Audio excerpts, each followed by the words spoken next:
আসসালামু আলাইকুম। আসলে মনটা খুবই খারাপ রে ভাই, খুবই খারাপ। কারণ এই জায়গাটা আমি ভাড়া নিয়েছি 10 বছরের জন্যে।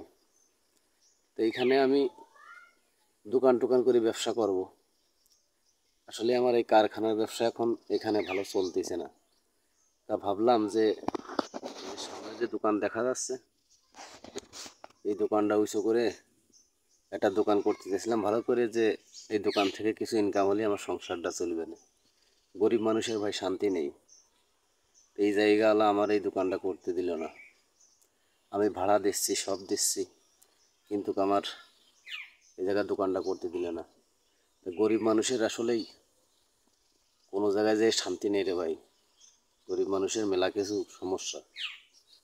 আসলেই পাশের আশেপাশের লোকজন আছে, সেই লোকজনেই আমার ধরেন যে ইলিক লাগাইয়ে আমার এই জায়গায় দোকানটা করতে দিল না। আসলেই দোকান করার জন্য অনেক টাকা খরচ হয়ে গেছে।